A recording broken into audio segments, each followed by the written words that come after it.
Real estate is a people business, but people being people, they're going to do some crazy things in your properties.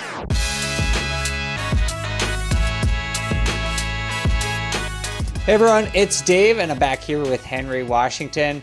Henry, today we're going to talk about tenants. So my first story is, I don't even know why I'm telling this story because I'm basically just going to give everyone who thinks that house hacking is a bad idea because you have to share a wall with your tenant, I'm going to make all of their worst dreams, their worst nightmares come true, I think. I don't know. So I was house hacking. This is like 5 years into my investing career. It was like this little one bedroom, like 600 square foot. It was a nice apartment though, in a cut up old house. There was a main unit and then a basement unit. And I was just sleeping one morning and woke up in my apartment and just heard some noise. Like it sounded like someone was in my apartment. And I'm pretty casual about these things. So I was just like, yeah, whatever. I was tired. I just like rolled over and I was like, okay, it's whatever. That probably isn't someone in my apartment.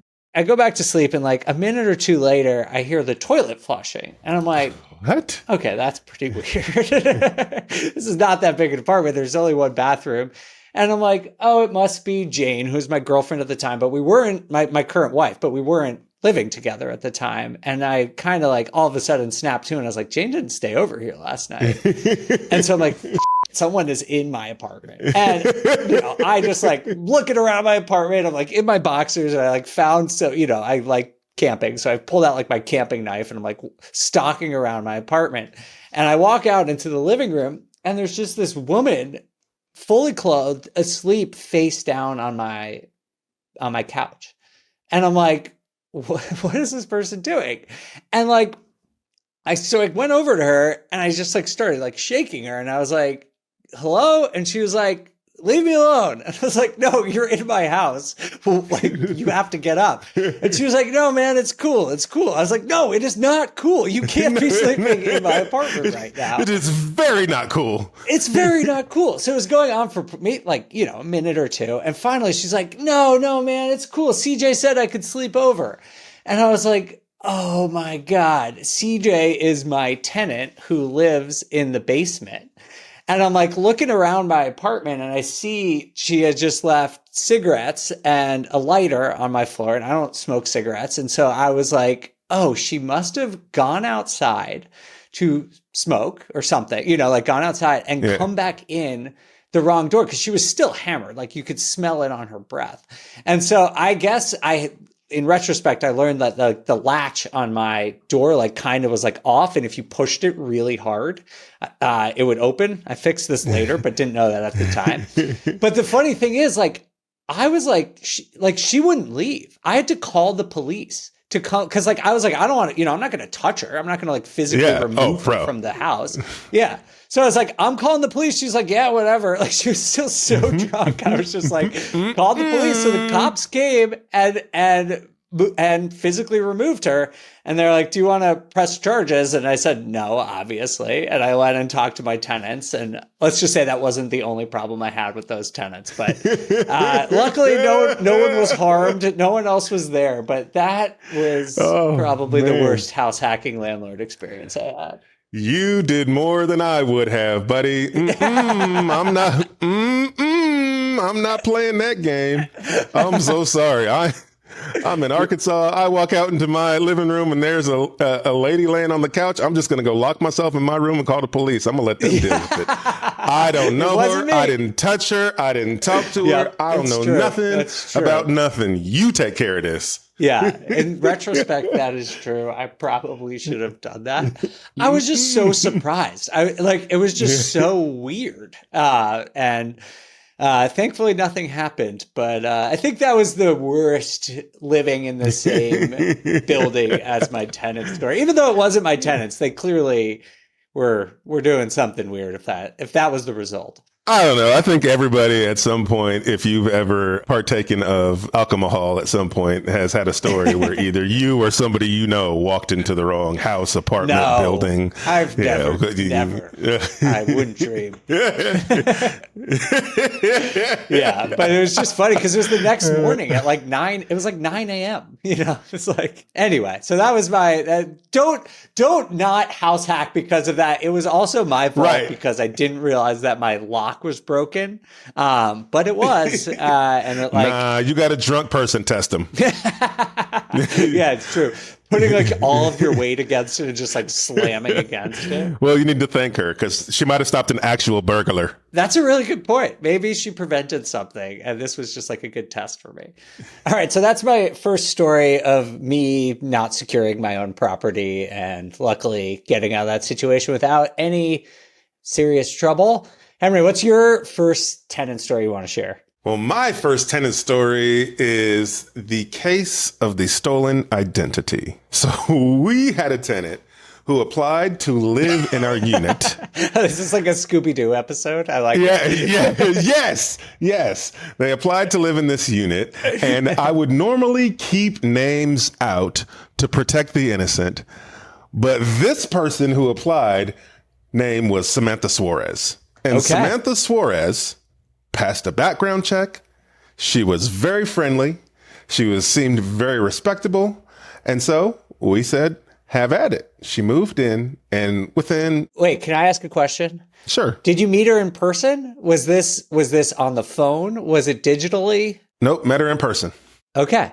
Now I'm even more intrigued. Seemed like a decent person, passed a background check, was a paralegal. She moved in, and then within a couple of months, she started having issues with payments. But when we would send her the 3 or 5 day notice to just let her know, hey, your rent's due, she would have very reasonable excuses. And she would even say, hey, I can get you paid by this much. And she would make like a little payment plan and timeline. And then she would pay by the timeline. But what would happen is she'd pay, it would go through, and then the ACH process would then drag out, and then it would get rejected. And so, but that process takes several days. Yep. And so then we'd have to reach back out and say, hey, your payment failed. And she'd be like, oh, yeah, sorry, I'll try again. And then it would happen again. And then by the time we come around to it, the next month is due, right? And so we said, hey, I understand things are an issue, but we really got to get you caught up. And since you were having trouble with the ACH, why don't you just pay us in person? And so we met her in person and she paid us cash, but it wasn't as much as she needed to pay, but she gave us some cash. And so things were getting a little weird, but she was essentially, once they make a payment, whether it's full or partial payment, you as a landlord are saying, hey, I'm allowing you to stay. Right. And so we couldn't just evict her because she's made a partial payment. And she did seem to have reasonable excuses. And she did look like she was trying to make efforts to pay. And so, I wasn't going to put her out if she's trying to make efforts to pay as long as she gets caught up. Well, things were still getting a little fishy and I wasn't liking it. And then I was out shopping. My wife and I were out shopping for a dress for her for an event. And I got a phone call and it was a lady saying that she was Samantha Suarez. What? And I was like my tenant? And she was like, no, I'm Samantha Suarez. Someone has stolen my identity. Oh. And we were like, what? She was like, I think it's the person living in your house. And so they wanted us to call the police. And I'm like, well, like, you need to call the police, right? Like, yeah. I don't know who to How'd she even get your number? I don't know. I think she found it online. I don't know. She had some line on this lady living there and found my phone number, called me to tell me that the lady living in my house wasn't Samantha Suarez and she was Samantha Suarez. And I was like, okay. I was like, well, you need to call the police because I don't know what's going on. And the police are going to have to be the ones that are sorting it out. Yeah, it's not like you're a detective and can figure this out. Right. But you know who is a detective? My wife. And so my wife was like, I'm going to get to the bottom of this thing. And so she started doing reverse image searches and started seeing different names and then would confront the lady about the names and the pictures. And she would say, oh, that's my sister. And that opened up this whole can of worms. And we started to reconsider everything we knew about this lady. Oh, my God. Then we started to look at the letters she had she had given us about her employment, and the letters and all these things turned out to be completely fraudulent. And so we sent it all to the police, and they opened up an investigation. And as my wife was searching, she then found a mugshot of this lady who was our tenant, but it wasn't her name. It wasn't the Samantha Suarez name. And so we finally were able to get an eviction processed. And as we were filing the eviction, what took so long is she was fighting the eviction on her own because she was a paralegal and had some legal background. And our attorney even said, like, I'm really impressed by like what she's doing to fight this case. Wait, so she made up the name part, but was actually a paralegal? Yes. So she stole like half the identity. Yeah, right. Just the name. Okay, interesting. I guess that's probably a good tactic. Yeah, she was holding it off long enough to keep her in there for a little bit, but eventually she lost the case, and we were able to get in there with the sheriff. And when we got in there, we show up. The AC unit has been taken apart. All the copper is out of it. We found medical marijuana cards in there with different names on them. I mean, isn't that a felony? Yeah, I mean, of course, this lady's committed lots of felonies, apparently. Wow. Did she get arrested? I don't know. She was gone. Is it just because the eviction court and the criminal court are different? Yeah, so like it doesn't get passed along? Exactly. They weren't there to arrest her. They were there just to evict her. And so, but she was long gone. Yeah, and I guess you don't have standing, right? That actual Samantha Suarez would need to press charges, right? For the correct. Felony part of it. You were just doing eviction. Correct. But we found out who she really is, and we gave all that information to the authorities. And so, Samantha Suarez, if you are listening, we do know who stole your identity. So hopefully that can help you in some way. Oh, poor real Samantha Suarez. That's a terrible story, but good for your wife for figuring that out. Yeah, she was not playing games. That must be so strange to have that confrontation. Yeah, it was super weird. All right, that is a crazy story. I've never had that. And I honestly, I guess if someone like really stole all the information, that's kind of hard to guard against, right? Like if someone really like had your social security number and knew this stuff about you, like maybe that could happen. That's kind of scary, but glad that it all got it resolved. Yeah, the identity she applied with was a solid identity. It was a great credit and background check. Like I don't know what else I could have done there. Yeah, for sure. All right, it's time for a break. We'll be back with a few more of these crazy landlording stories on the other side.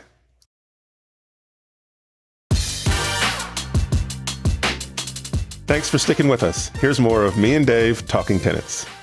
All right. Well, I have a very crazy story for you. This is not just a crazy tenant, landlord, real estate investing story. I feel like this is just a crazy coincidental story. So I told you a little bit already about I was house hacking this apartment, and that below me was this big, beautiful, like 4 or 5 bedroom apartment.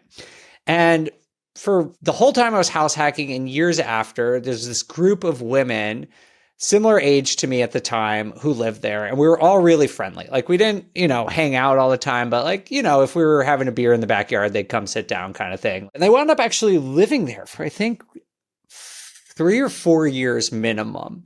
And like towards the end, they were getting a little, they were taking advantage, I think, of me a little bit. Like they're moving their friends in and out of different bedrooms without letting me know. And I kind of let it slide because they're all pretty cool. They always paid rent. They took care of the apartment. I was kind of like, whatever. So then eventually they moved out of the apartment and they just didn't clean it. And I was pretty annoyed by it because like I thought we were all pretty cool. And I just sent them a text and I was like, hey, I'm going to hire professional cleaners to clean it. It's expensive. It's like a 3,000 square foot unit. So it's like, costs like $800. And I charged it to them. I took it out of their deposit and they got super mad, even though I documented all of it. There was like milk in the fridge. It was just like, it was gross. There was just food everywhere. They just didn't clean it up. And so they like threatened to take me to small claims court to reclaim that $800. And it just kind of turned nasty. This is really the only time I've ever had this in my landlording career where it sort of turned nasty. And I was kind of bummed about it because we all got along well. And I have a pretty good track record, I think, of having good relationships with my tenants. And so it always like didn't sit right with me. Fast forward a few years, I moved to Amsterdam and I'm just chatting with a friend of a friend. And he's like, I was telling him I own these properties in Denver. He was like, I know that apartment. And turns out he was friends with a couple of these women. And we were just kind of laughed about it. I told him the story. Fast forward again to just this past summer, my wife and I had a summer party and we invited the guy who was a friend of a friend. We've become friends. And he comes to my party this summer and brings the woman that I had this spat with and who was threatening to sue me. And she just like walked into my apartment. In Amsterdam? In Amsterdam this year. This is 10 years later. And like, I'm looking at her and she's like, because I think my friend Joe like told her that we were going here, and she was like, walked up to me and I just started laughing because like, who cares at this point? And I was like, oh my God, what are you doing here? And she was like, oh my God, I wanted to tell you, I'm so sorry for what happened. I don't know what got over me. You were always so cool to us and like all this stuff. And I was like, oh, don't worry about it. Like, it's all so great. She wound up like staying at our party for like 4 hours. We were like drinking together until like the wee hours of the morning. We had this like great closure moment 10 years after the original event. So I don't know why. I just love that story. It was so great. Well, first of all, what are the chances? Party in Amsterdam. Right? But you got your tenant closure. That's sweet. Yes, it was That's very sweet. So now you can still say I'm a great landlord and I've never had an issue. I think so. I did have some problems with inherited tenants, but not ones that I actually properly screened. But it was actually pretty funny. So my buddy, the guy who like connected us, the first time he was like, dude, we used to throw some parties at that house. And I was like, yeah, I know. I lived upstairs. Like I could hear them. And he was like, yeah, man, the cops used to always get called. I was like, no, they didn't. He was like, yeah, they never showed up. But like, I heard the cops were called. And really what was going on is like, I was pretty cool with it. I was, 26 at this time. So I was going out. But, at 2 or 3 in the morning when I was ready to go to sleep, I would just call my tenant and be like, the cops just called. They said they're on their way. Like, can you just shut down the music and the party? Like, and I'll tell the cops not to come. And they'd be like, yeah, okay. But I was just like totally waking it up every time because I wanted to go to sleep. Professional house hacking tip right there, folks. Yeah, there you go. Just bluff that the cops are on their way and you can stop parties. That way you stop the party and you get to save face. Look at you. Look at you. Exactly. Everyone wins. Creative solutions. Yeah. So, well, I guess both of mine so far are kind of funny, but obviously not all tenant stories are funny. So do you have any stories, Henry, that you've, learned something important from? Yeah, absolutely. I do. Let me tell you about this tenant situation we had where didn't end up going very well, but we definitely learned a lesson. So we had a tenant apply to live in, it was a 2-bedroom, 1-bath apartment. It was over by the university. And so typically we have students that live there, but this guy was a single male and he had 1 child. Financially, he seemed to check out in terms of his employment and his background check. And so we rented the place to him. And as we fast forward, we started to hear that there was a woman there all the time. And there was no woman on the application. And so we always get an application and a background check from anyone over the age of 18 who will be living in the property. And so when we found out that this woman was spending a lot of time there, we were like, hey, we know you got a girlfriend. We need her to apply. Mm-hmm. So she took a while to apply. How long's a while? Oh man, we probably sent her the application and it took her about a month and a half before she actually filled it out. All right, so you let it slide for a little while. Yeah, we were lacking in a lot of areas here. Okay. So she finally filled it out and it was not great, but not enough for us to say, hey, you guys need to move out. But that was kind of the first red flag that she was living there. And then we started to get complaints about noise from children. And we were like, well, we thought there was only 1 kid, but apparently she had several kids and he had more than 1 kid. And so this is a 2-bedroom apartment. So there was at least 4 kids living there and the 2 adults. Oh my God. And so that should have been enough for us to go ahead and put them out. But, there's kids living there and they need the space and the complaints weren't like that bad, so we really just kind of lollygagged about that. Yeah. And then we started to get complaints about smells. And both bad smells and marijuana smells. And so we were like, hey, well, we can't have you smoking inside. And so we talked to him about the smoking inside multiple times. But this carried on for maybe, 4 or 5 months of the smell. Somebody would complain. We'd tell them to stop it. Things would stop. And then a month or so later, it would start again. Who was complaining? Other people? Was it a multifamily? Yes, it's an apartment building. And so the unit above was complaining because of the smoke smell would get into the HVAC and all that stuff. Again, none of this seemed like enough for us to just say, hey, you got to go. Right. And but then they stopped paying. And when they stopped paying, we started to chat with them about that. And then they just wouldn't make payments. And so we started the eviction process. And the eviction process drug out really long because what would happen is they kept telling us, hey, we have a new place to live. We're just waiting on XYZ to get out or XYZ to get approved. And then they would send us text message screenshots from the other property manager that showed that, hey, your unit's not ready yet. We need a couple more days and then you can move in. And so like these look like legit screenshots.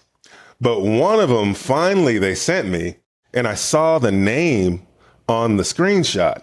And I was like, hey, I know that property manager. She manages for another landlord that I know. And so I had this internal debate. Like, do I reach out and tell them, hey, these people haven't been great? Yeah. Or do I just let it ride and let them get out of my property? Well, that's what's one of the biggest conundrums and sort of misalignment of incentives in this industry, right? Because if you have a bad tenant and they're like, I'm going to leave, and then that other property manager calls you for a reference, you're kind of like, well, I want them out of here, but you also want to be honest. It's definitely a dilemma. Yeah, well, you know, I like to operate from a place of integrity. And so I called him and I was like, hey, bud, you guys are interviewing so-and-so. I just want to talk to you about what's going on with them in my place. And they said, oh, yeah, we talked to him, but we told him no immediately. And I was like, what do you mean? They're showing me screenshots of you guys saying you have a unit ready for them. They're like, no, we rejected them immediately. And I was like, what? And so that's when I was like, okay, they're forging these screenshots. They really don't, you know, they're just trying to just get places to stay. And so finally we had to go full bore with the eviction process. And so it got down to the point where the sheriff had to come and get them out. And so the day the sheriff showed up, they happened to already be out. And so the sheriff gets to the door and my sister-in-law's with him because we were managing the property owner at this time. My sister-in-law's with him. The sheriff gets to the door and he tells my sister-in-law, he's like, you know what? I'm gonna need you to wait outside. I smell something that smells like a dead body. He was like, I've been doing this a long time. I know what a dead body smells like. And so he didn't let her go in. And so he goes in, clears the place. There's nobody in there. There's no dead body. But what there is just piles of human poop in the corner of the living room. No. Like they were just using the bathroom in the living room. And it wasn't recent. No. There was just lots of human poop in the corner of the living room. There were kids living here. Four kids living Where'd they here. go? Oh, that's terrible. I don't know where they went. It's disgusting and terrible. Yeah. So my sister-in-law walked in, immediately starts vomiting. So she goes outside and starts vomiting. So we had to get Serve Pro in there and do like a full, like, what do you call it? Make sure that it's all, you know, sanitary and done properly. So we had to get that sterilize thing the cleaned, entire sterilized. place. Yeah. Had to redo the floors, had to paint the whole house. It was a lot. And, you know, the part of the story that makes me the most angry is that there were kids living there in those conditions, man. Because it wasn't like they just were doing that to spite me. Yeah, I just feel so terrible for those kids. That stuff had been there for a while. And so that is both traumatic and really sad. And it's tough, right? Because like part of the reason that we ran into them is because we felt bad for the single dad who couldn't really find a place to live. And then we let him live there. And then we drug the process out because there was kids there and we didn't want to put everybody out. And at the end of the day, right, we have a business to run and we learn we have to be more diligent in our background checks. We can't just believe a screenshot that's sent to us, right? We need to actually call the number on there or call the name on there and see if things are legit, right? Yeah. We need to be more diligent about making sure and following up to see who's actually living there, you know, because we had two adults living there and one of them wasn't on the application. And they obviously did that on purpose because when we saw her application, had they applied with her in the beginning, we probably wouldn't have rented to them. And so they were trying to circumvent the system. The red flag that came up for her is she had an eviction on her record.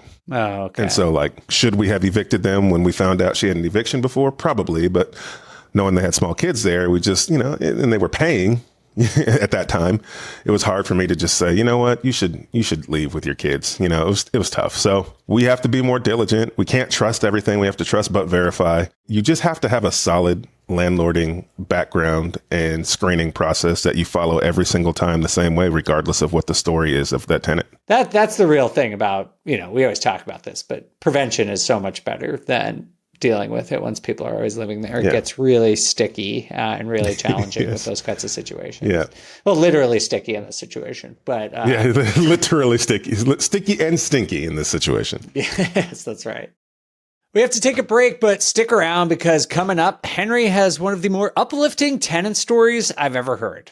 What if you could buy new construction homes up to $20,000 below market value? That's right, 20 grand in instant equity. But what if you could use that same 20 grand to cover your down payment or to score a lower mortgage rate? Talk about being spoiled for choices. Right now, Rent to Retirement is offering investors their choice of incentives when they invest in a new turnkey property. Your options? Up to 20 grand below retail pricing on new construction homes, which basically means you get instant equity. Or you can get 5% down payment credits. That means less cash out of your pocket. If you're tired of high rates, use that $20,000 to lower your interest rate to as low as 3.99% and score free property management for a year. Rent to Retirement's final option? How about a no money down investor loan? Take your choice of instant equity, low or no money down, or a rate as low as 3.99%. To learn more, visit renttoretirement.com. That's renttoretirement.com. Or just text REI to 33777. REI to 33777 to take advantage of these limited time incentives. Welcome back, folks. I'm here with Dave on the BiggerPockets Real Estate Podcast. I'll actually tell you a story in case you probably haven't listened to the first time I was a guest on this podcast when it was like my first year working at BiggerPockets. I told this story, but I'll retell it. So my first property I bought was this 4-unit, and I was a year out of college. I did not grow up handy. Like I wasn't fixing stuff.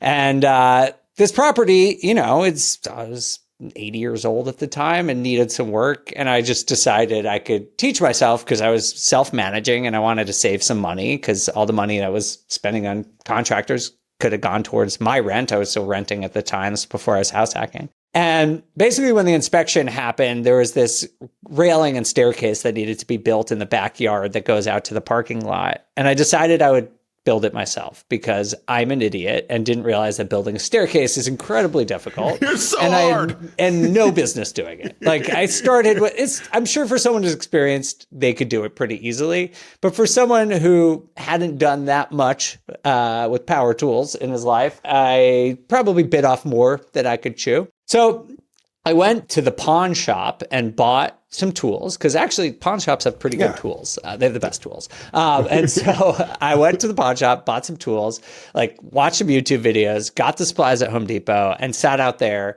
just trying to build this staircase and just failing just so miserably over and over again. And so I'm there for like 4 hours the first day. Second day I come back and spent like 6 hours just failing again. I think I did this for like 3 or 4 days in a row. And then the final day I show up and I pull into the parking lot and there's just this beautiful, immaculately built staircase out there. And I'm like, what the heck just happened? And I'm like sitting out there like amazed, like you just saw like a leprechaun or something. It's just like, I was so just taken back by this situation. And I'm just staring at it. And my tenant, who I just placed, they were brand new, walked out of the back door and comes up to me and she goes, my dad was over visiting yesterday and he was watching you and he just felt so bad for you that he just built this staircase for you. I was like, oh my God, you're amazing. Let me reimburse you for this. And I paid him back for the materials that he incurred, but he was just like, you're a young guy trying your best, trying to hustle and be an entrepreneur. I thought I'd help you out. It was so nice. It was such a wonderful thing for that person to do, but also so embarrassing. I could not look at my tenant. Like for the rest of their tenancy, it was two sisters and they lived there for 2 or 3 years. I had no authority with them. You know, like my credibility was absolutely nothing. And so, but luckily they were cool and we all got along pretty well. Oh man, But he felt terrible for you. yeah, so, which was very kind. He saw what a wreck it was and was just blown away that he was like, this is just a normal 20-something-year-old man trying his best. Yeah, exactly. Yes. What a nice guy. That was, I don't even know, 23. Luckily, I learned to be a little bit handier, but not that much more, to be honest. I could do some things, but not carpentry. I guarantee you did way better than I would have ever been able to do. It was just so pathetic. I did not have the right tools. It was just That's a cool really story. good learning experience. But also aside that people are really cool most of the time. Oh man, that's a cool story. Do you have any uplifting ones? Man, absolutely. So in this case, we had a tenant who is a convicted felon. He spent 12 years in federal prison for a nonviolent drug charge. Before he applied to live in our place, he had spent over $700 in application fees. Ooh. So every time he tried to find an apartment, he'd have to do an application fee just for them to tell him they're not going to rent to a felon, even when they would tell him he's a felon beforehand. I hate that. I hate when landlords like use applications as a revenue stream. It's not a revenue stream. No, it's terrible. And so the way we found out about him was through my wife's counselor. My wife's counselor was his prison therapist at one point. And so we reached out to him. And when we first talked to him, he just sounded so down and out because he had spent so much money and no one would rent to him. And he was concerned that he wasn't going to have a good place to live. And, you know, in his eyes, he had served his debt to society, which he had. And he just wanted a place to have a good start so he could go to work. And but he was spending all of his money on these application fees and he's running out of money. He just felt defeated. Mm-hmm.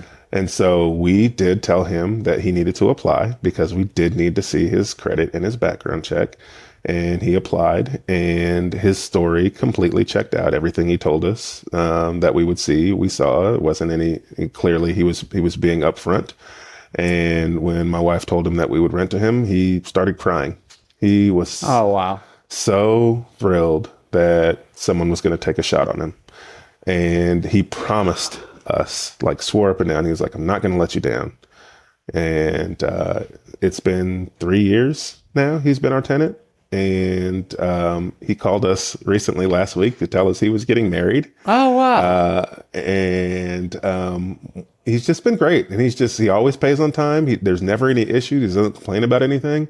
And then it's in a duplex. And the tenant next door is a little old lady who is, you know, very old. And we inherited her and we just didn't want to put her out because she was a little old lady on disability. And so we've kept her in there and he goes and he mows her side of the yard and his side of the yard and makes sure that she doesn't have to do any of those things. He's just been an amazing tenant who needed somebody to take a chance on him. That's so great. I mean, did you have doubts when you were agreed to rent to him? I mean, yeah, you know, things like that can be scary because you never know, you know, but he seemed genuine. It was the fact that he seemed so down and out. Like it was hard to fake that. Like, you know, I feel like somebody who was looking to take advantage of a situation wouldn't be down or bummed about that situation. Like he was just genuinely saddened that people weren't having any faith in him. And so we gave him that shot. That's awesome. Well, good for you. I think that's super important because people like that don't have that many options. And it sounds like you read him as a human being well. You know, there's some things that come up on a tenant report, but, you know, just meeting and talking to someone will tell you something totally different. Absolutely. Well, thanks for sharing that story, Henry. That's a very nice story to end on. I appreciate you telling us this.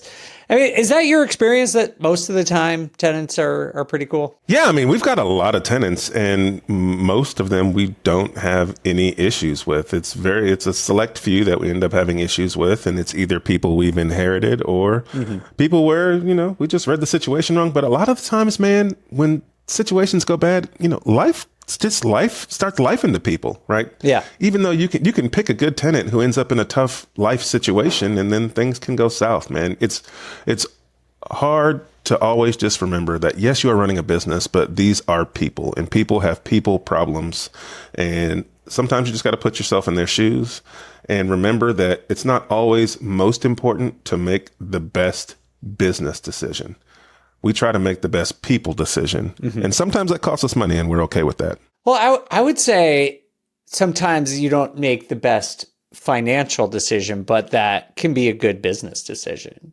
You know what I mean? Like, it depends on the kind of business you want to run. And I totally agree that you don't necessarily need to make the most profitable decision. But sometimes good business is just being reasonable with your tenants. They need to get out of the lease, let them out of the lease. You know, you need to do cash for keeps. Yep. Sometimes that's just what you got to do. Yep. I don't know. For me, it lets me sleep at night. I don't stress about it as much if I could just like be a reasonable human being. And maybe that makes you lose some money in the short run. But I actually think over the long run, it just, that kind of stuff comes back to you positively. Yeah. And so that you're going to find tenants who are going to stay longer, who are going to take care of your place if you just, you know, put that good intent out into the world and into your business. Couldn't agree with you more. All right. Well, thanks for sharing this story. Let us know if you like these types of tenant stories. If so, we'll rack our brain and come back with some more fun, horrible, uplifting stories for all of you here on the BiggerPockets podcast. Thanks so much for listening. We'll see you next time.